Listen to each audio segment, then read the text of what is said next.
Hello, everyone. Welcome to the first episode of the Rising Right podcast. My name is Andrew. I'm here with a good friend of mine, Nektarios.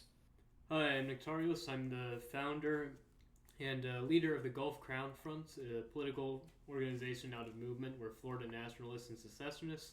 You can check out our Twitter in the link below, as well as a link to our organization's website. All right.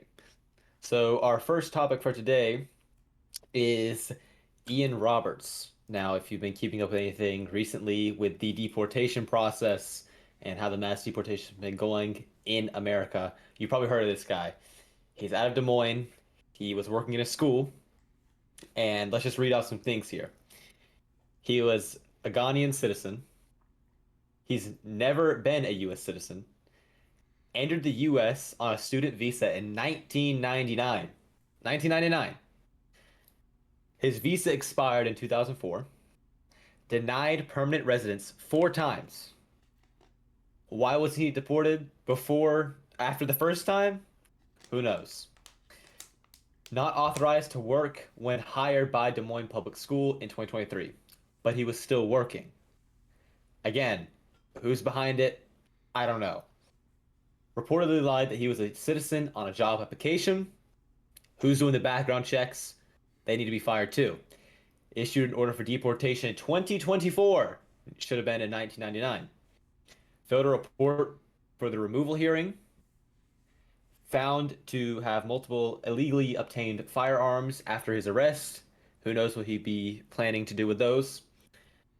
He was registered to vote, which is ridiculous.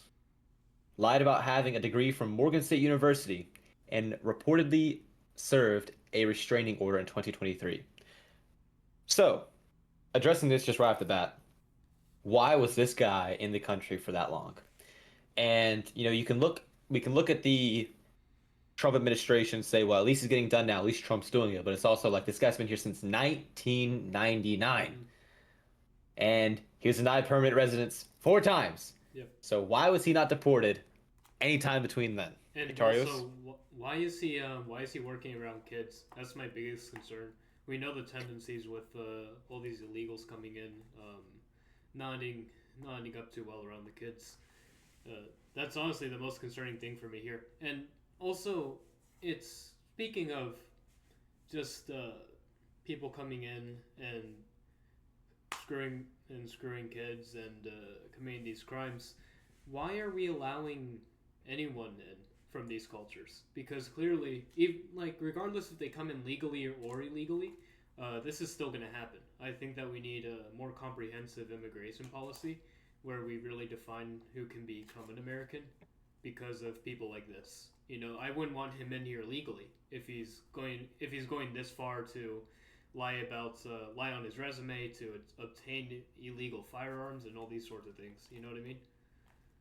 100%. And it's like if they're letting this guy working around kids, and this is just one school, how many illegals are working in hundreds of more schools across the country, Yeah. especially in blue states like California or New York or Oregon, Washington, states like these who are like deep blue?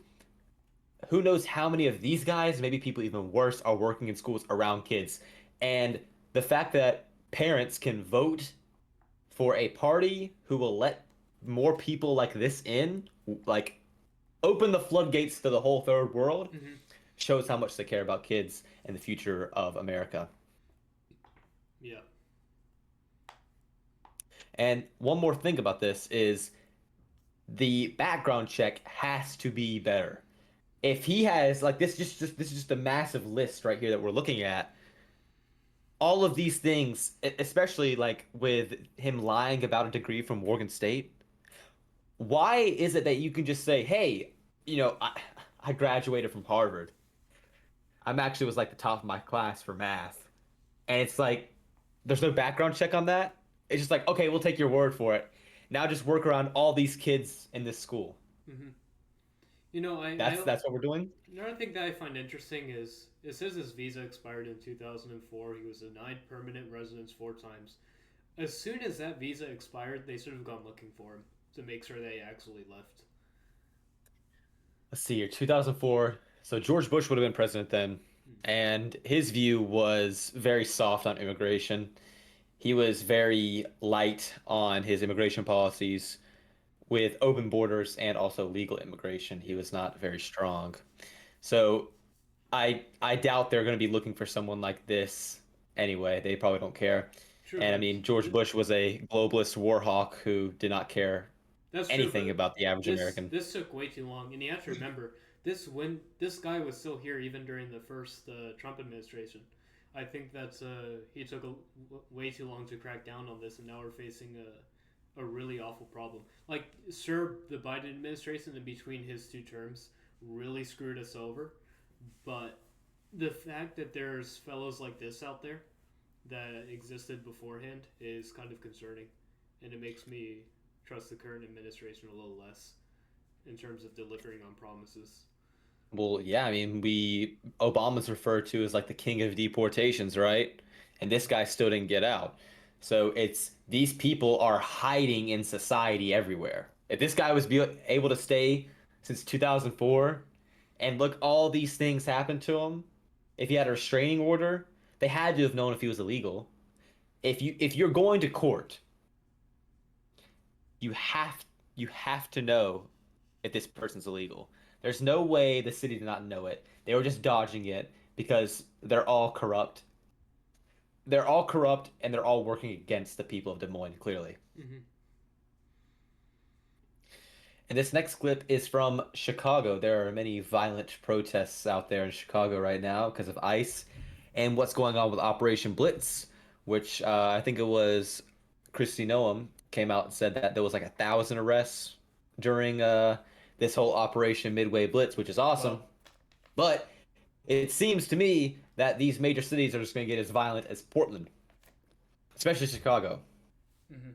So I think what we'll see over this next few span of months is Trump is going to drop the National Guard and he's going to launch major ICE raids in these cities like Charlotte, North Carolina, or Miami, or Houston, cities like that.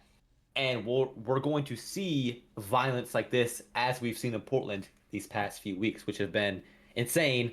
Like just every night fighting, pepper spray, snipers on the rooftop pointing lasers at people. It's going to continue and it's only going to get worse before it gets better. So let's hop into this video.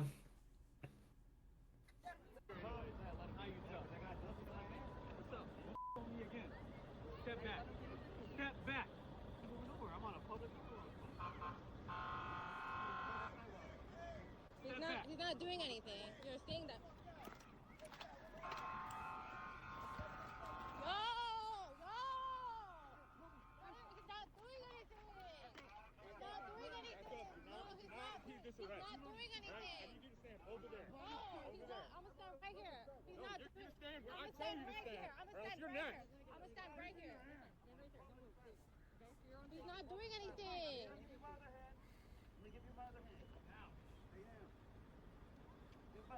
Hey, look at me.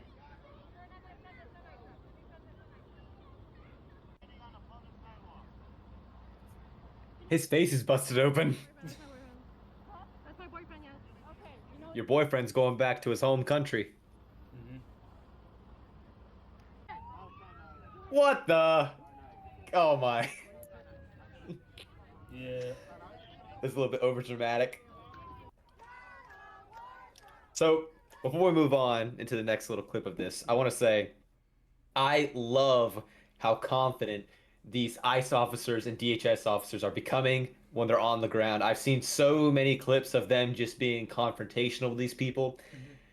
because it's a thing of the left has destroyed the police in the sense of no police officer can do their job anymore because they're too scared they're gonna end up like Derek Chauvin. So these guys are just super confident. Like we saw in the part at the very beginning where he was like the black ICE officer was like, "Hey, back off." Yep. Turns the AR around, He's not doing anything. grabs him by the neck, and takes him straight to the ground. How many times do we see police do that? Local police. They don't because they're scared they're gonna end up like Derek Chauvin. So it's great to see this from the officers who are trying to keep our community safe from illegal alien invaders, third worlders. And it's awesome to see that they're not letting the left push them and just make them roll over like local police forces do. Yep. Yeah, I mean these protesters have a history of being violent. They have a history of burning down businesses and ruining people's lives. Like it's no wonder that the police are going to treat them like this now. I think society's had enough of this, and finally starting to see law enforcement uh, realizing this and protecting us properly. Oh, 100%. And I think it's going to continue. And I wish people would get more, I guess, independent on themselves in their community to where they can go out and not be scared of leftists bothering them. Like, Yeah. how many times were people on the street in 2020 where we had like the Black Lives Matter riots going on, where they were tearing down everything, where people would just either move to the other side of the street or they wouldn't go out their house at all. Hmm. They wouldn't even go out their own houses because they were too scared they were going to get attacked. Yeah. And this is not the only time where this has happened. Like that truck driver who got attacked in LA during the Rodney King stuff, you know what I'm talking about. Yeah. And this is not a new thing that just happened. This has been going on for a while where the left is extremely violent and extremely radical. And look at the French Revolution. Hmm. So it goes on and on and on and on until the right eventually will stand up, and that's coming. That's definitely coming. I see a lot more unity on the right since the Charlie Kirk death, and that is the Charlie Kirk assassination. And it's been great to see the right rally around that and drop their differences and just move forward with this anti-left, anti just division amongst the right. You know what I'm saying? Yeah. And to your point about like the BLM protests and all these other organizations, we classified Antifa recently as a terrorist organization. I think the same needs to be done with a lot of these other liberal organizations, the ADF, BLM, anything you can think of. And I think that at these protests, if they're displaying symbols of any of these kinds of organizations, they need to be arrested. We can't take the chance that they're not part of that organization. We should just assume that they are. We should get these people off the streets. For one thing, it's going to stop them from spreading that awful message that's going to destroy this country. And for another, it stops them from hurting people or themselves in the process. 100%. I completely agree. And it's like, again, like I said earlier, it's better safe than sorry. If you see someone in a massive left mob crowd wearing all black, an officer needs to grab that person and figure out who they are. Yep. We don't know who these people are. We know that when they're in all black, they attack. That's literally how it is. Mm-hmm. Because they know their identity is sealed. If we grab one of these people out the crowd and the officers interrogate them, figure out who they are, they're Antifa, immediate arrest. Mm-hmm. It has to stop. This Yeah. we'll arrest them when they get to the crime. Mm-hmm. Cannot happen. No, Prevent it from happening. it's not only these physical crimes, but even if you see with the gays and the LGBTQ movement, that's public indecency. They should all be arrested for that. Even flying those flags, those horrible demonic flags, they should be arrested for because they're corrupting the minds of children around them. They're displaying these unnatural forms of sexuality. That should all be considered public indecency, the same way pornography is, or in these days, unfortunately, a lot of pornography has made its way into advertising and it's not considered public indecency. But that's a huge issue in this country. Well, I mean, we see it in New York City to where it was like you had a grown men completely nude riding Yeah, in front of children. yeah, we Why I doesn't saw that. someone go up and citizens arrest this guy or these people for public indecency? It's because these places are all just demonic hellholes and they are going to stay degenerate until they either wipe themselves out or something changes. Yeah, And it has to be the people who have a brain in the city to be able to get up, move, and take control and take power to infiltrate office and make this stuff yeah. And outlawed. here's the thing: is that it doesn't just happen in these. Well, it does tend to happen in cities, but it doesn't just happen in these blue states. It's happened all over. It's happened many places in Florida where I live, and it's gotten to the point where my little brother and sister, we can't go taking them downtown during the Pride Month because there's people naked parading around. And ultimately, it's up to the people, these local communities, to fight back, to say we don't want this here, to really start urging the police to do something about it, even if it means you and a group of your neighbors send hundreds of emails a day to them. That will make a difference because they're going to see that and they're going to say, okay, this is the majority opinion, or this represents a percentage of the opinion of the people here. They're not going to read every single email, but the office of your local politician or police office will will take those and say, okay, this is the general opinion of the people, and it gives you a foothold that you can try to push for some change. Also, That's a good thing you just said there. Real quick, what did he when he just said about 100 emails a day? How many people? How many people? And I want you to ask yourself this question: have you even ever messaged a city commissioner or a chief of police? Who does that? No one does that. So if you have literally just 10 people sending constant emails, something will change. yeah, and like show up to your city council meetings, show up to your 100%. school board meetings. That's where you'll make a difference. That's where your voice will be heard. And if it's such a heinous situation, it's going to get recorded and put on social media, and then you'll have the internet behind you. You know, there's plenty of ways for you to make change. You just can't be afraid of losing your job, losing, getting kicked out of school, whatever it might be. Don't be afraid of that. Heck, go anonymously. You can probably wear one of those dumbass little COVID masks. Yeah, I mean, if your job depends on it, and Yeah, I understand that people can get scared about that, but you could still do activism on social media or that too. support a buddy of yours or whoever you like But on social media. I'll also say, if you do start to do activism on social media, be very careful not to fall in the trap of like, oh, okay, I'm speaking about this issue, I'm making people aware about this issue, and you'll probably get quite a number of views or followers. Don't fall into the trap of you thinking, oh, well, I'm making a change in my society. No, you also actually have to go out and live the thing that you're saying to people.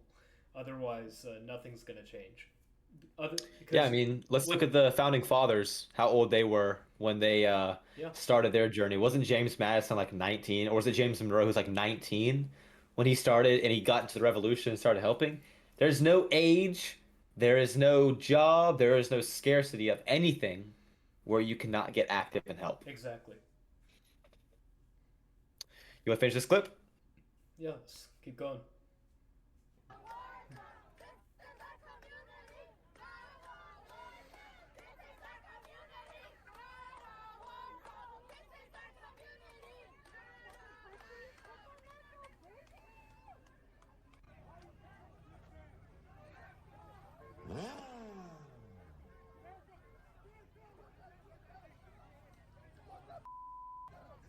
Hmm.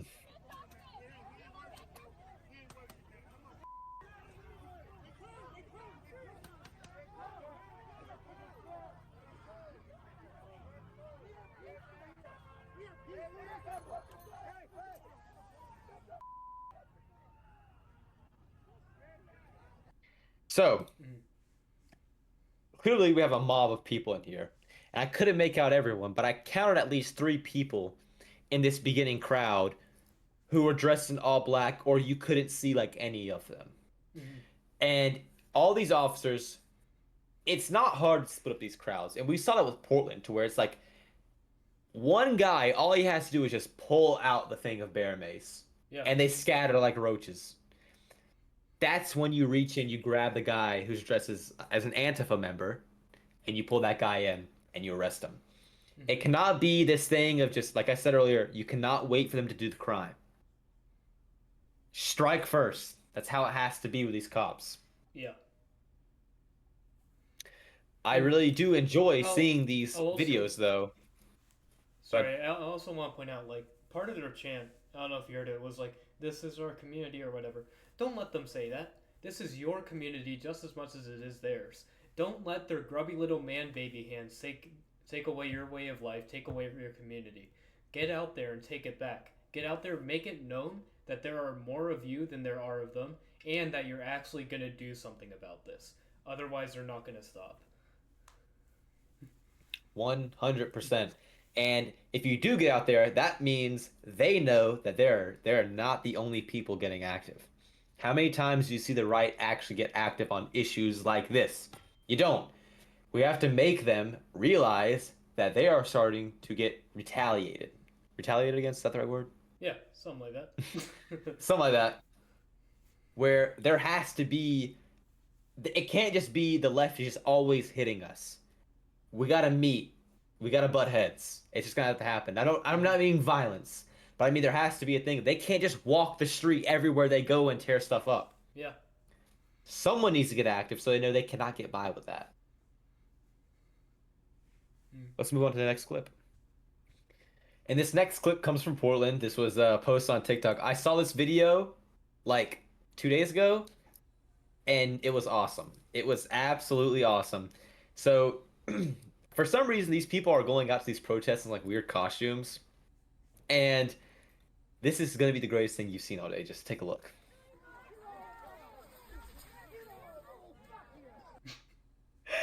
So, so the fact of the matter is, like, this guy, this little orange ventilation system, is the only way he's getting air. Mm-hmm. Every breath he takes is gonna just be bear mace or pepper spray right now. His lungs are on fire. They're screaming. And it's funny. It's like you go up as a joke with this costume, but you're still serious in the sense of you're showing up to the protest and you're still standing shoulder to shoulder with Antifa. And he's This is what he's you get. impeding their work. Like, this is totally justified. Yeah, look how There's close he is to Yeah, him. they're obviously trying to arrest someone. There's no telling whether or not this guy's going to be a threat to that, right? For one thing, this is justified, and I don't care what the faggots have to say about this. This is completely justified. Also, it's just hilarious. It's great to see. Yeah, it is great. Like this little fu he lets out right here, Yeah. it's just golden. It's just hilarious. This is like I don't want to sound like one of those people, but this is what people voted for. Mhm. This is what people wanted. When people walk up to the ballot box and they're like, Donald Trump, what do I want? They wanted this. This right here is what they wanted. Mhm. It's And perfect. It's actually golden. yeah, and he's dressing like the clowns that they are. He's just showing in an outer way what they are inside. We'll take a look at this one more time and then we'll go to the next clip.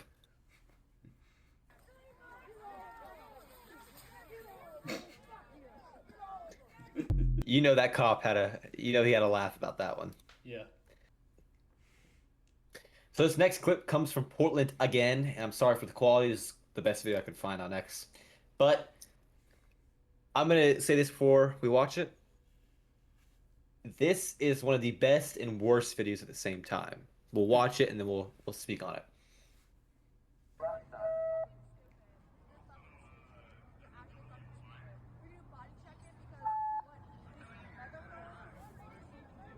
Who is talking to you? No, no, no, no, no, no, no, no. Hey, this is the line that they created. Oh, shit. Are you outside? Okay. Mm-hmm. So the reason I think this is bad is because this is a Derek Chauvin moment to where it's like, okay, these cops just did something they shouldn't have, which these two were not really committing a crime. Mm-hmm. They were just standing there talking, or I guess raising their yelling at the cops. And I don't think that's maybe shovable. You can justify a shove, hey, get back. But to just take your pepper spray out and start hosing them down, that's how we start treading the line of someone's gonna get whooped for that. Yeah. That's all. It's been all over the news. This girl's been interviewed. Excuse me. And this is a dangerous game we're playing if stuff like this keeps happening, because you're gonna have cops who may get a little bit more confident in that, and they might pepper spray and then just tackle you to the ground for talking. And Because you Go know that's all true, but frankly, I don't care. Like, So they're not gonna learn their lesson otherwise. If you give her a shoves, he's gonna come back and do the same stupid shit again. Like, yes, you can say it's hypocritical. You wouldn't want them doing that to you and taking your rights away. Well, the fact is, they're on our side, so I don't care. Do whatever you want. Whatever makes them stop and go home. Whatever makes them Until they're stop not, fighting. though. We got to think about that. Because if a left-wing government were to get in, then who's to say that's not you and me right there getting hosed Hmm. down for just speaking? You know, Yeah, that's no. why that's my point of it. Because I don't care about if these two got pepper sprayed. It's like you're out there, you know what you're doing. You're trying to start something up. You're trying to stir the pot, and this is what happens. You got some pepper in your pot. You know what I'm saying? I'm saying. Yeah, and also in terms of what you said about like, oh well, what if another left-wing government comes in? This is why we need to really work on getting people into office, especially people outside of the GOP that are on these alternative right-wing spectrums, is because that way we can absolutely be sure that there will never be such a government again. There will never be such a left-wing government again. We can't allow that to happen. There's a lot of good men on the right Mm-hmm. who need to get active and just need to unite and put their differences aside of, well, I agree with you on everything else, but this one thing I disagree with you on. It's like we gotta push by that because I Yeah. guarantee these people out here don't agree on everything, but they're still out there rallying around one cause. Why can't the right do that? And that's why the right fails, is Not because we cannot do that. Not only that, like it's one thing to speak, to get together, to do these protests and whatever, but we need people in office. That's when things actually get done. You can talk about changing things all you want, but until you actually change something, all of that is meaningless. That's why, for example, our organization is the one that I'm running out of one part of Florida, and my friend Andrew here out of another. Uh, the goal is to actually get into politics, to really do something instead of just talking about it. There, there, there has to be a time where you get tired of sitting behind the keyboard, and you go out and you print 100 flyers and you paint the city. You know what I'm saying? Mm-hmm. It has to be a time to where you get your boys together and let's go hold up some signs in the street corner against APAC or illegal immigration or something like that, to where you will get posted on social media. The first time I went out and held up a sign against APAC, I was posted. The first time. Mm-hmm. You will get recognized, you will get posted because you're not going out there saying lovey-dovey hippie, some just trash garbage like that. You're not going out there preaching something that's very moderate. You're going out there saying APAC, illegal immigration, kick everyone out type stuff. Mm-hmm. That's what you get noticed by. Yeah. And this is the majority of the opinion on the right, is all illegal aliens gotta go. Mm-hmm. You And go out there in a city, in a blue city, like let's say you live somewhere in California, and you hold up a sign against illegal immigration, you're probably gonna get yelled at, you're probably gonna get spat at, you will probably get posted, but it pushes the movement forward. It inspires other people to get out. yeah, and also like for all the moderate conservatives out there that are thinking, "Oh, this sounds a bit too extreme for me." Really think about your ideology for a second, because ultimately, any ideology in its truest form, in its purest form, in its most logical form, lies at the extremes. Break down your ideology for a minute. Think about, say the quiet part out loud.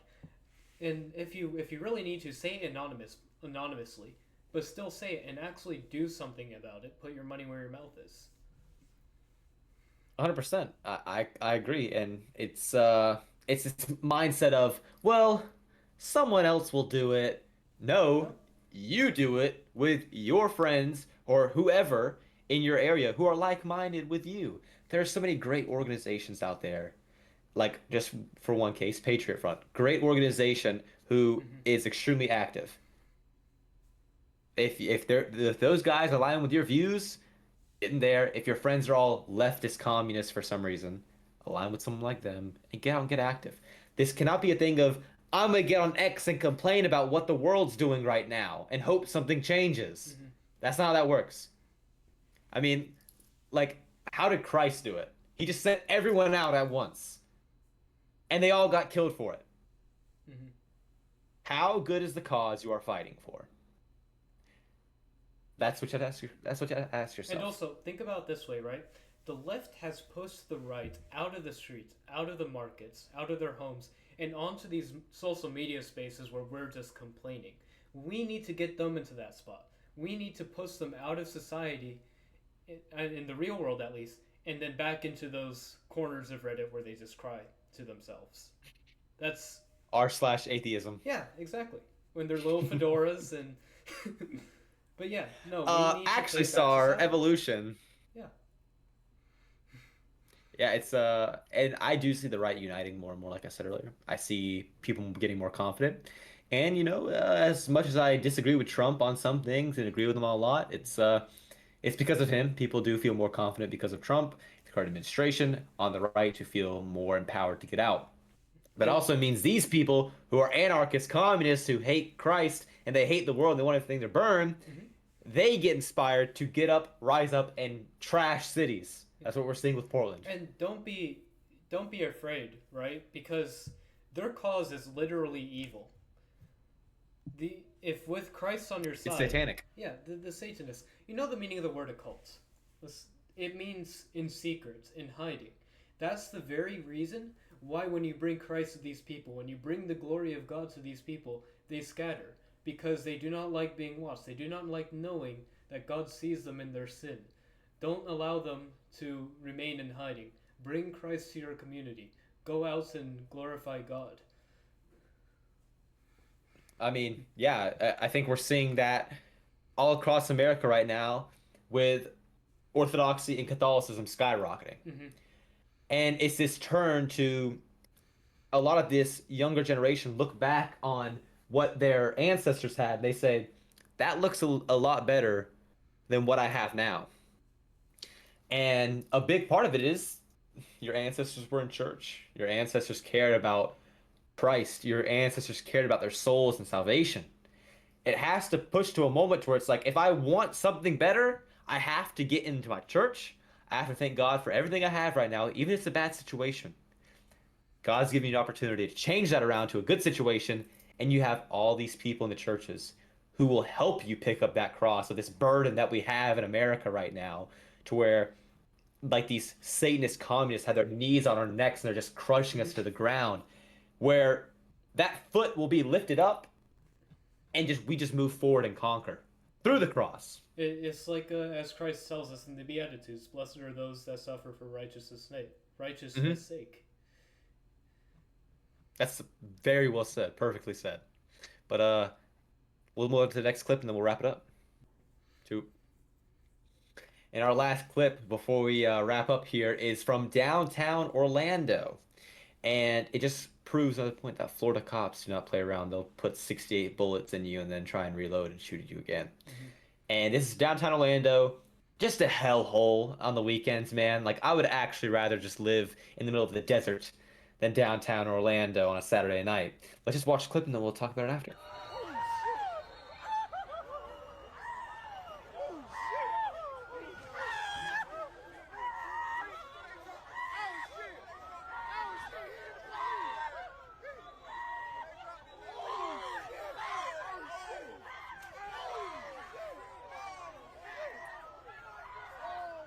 So I think this idiot who was like punching this cop in the head thought that he was the one getting punched. You know, in the early part of the video, to where you got this guy punching him.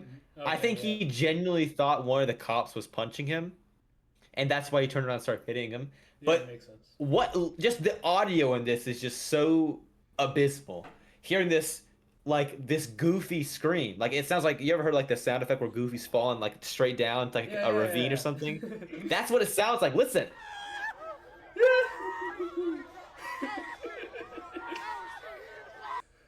Why? It's just it's so bad. It's so bad. And I would never want to be here. I wouldn't wish this upon my worst enemy Mhm. to be here.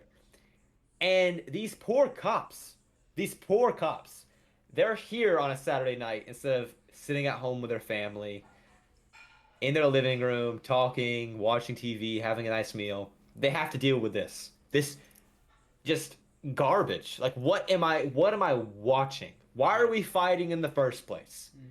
These crime-ridden cities, it's It has to stop. And again, it goes back to my point earlier. Cops have had this scare in them since Derek Chauvin. But this is good to see. This cop just got up, starts Yeah. punching a guy again.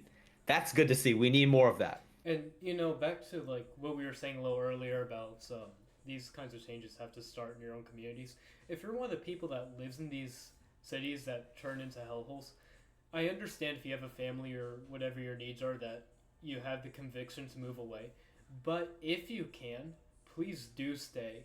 Fight to change this because otherwise it's just going to get worse and those people are going to end up moving around your state, your country and take it over for themselves anyway. 100%. And you see cities like Baltimore or St. Louis where you're like, oh well, at least I'm in my 1,000 population Arkansas town. Mm-hmm. Just wait.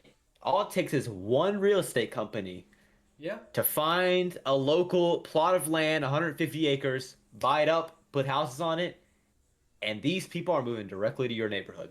Directly to your neighborhood, and then all of a sudden, this is your neighborhood where it's just screaming and fighting on a Saturday night. That's why it's important to get into communities and make sure people don't act like this. If you're from the South and you're from a small town in the South, people don't act like this in these small towns. They act like this in the big cities. Yep. You ready to wrap it up? Yeah, I think I am. All right.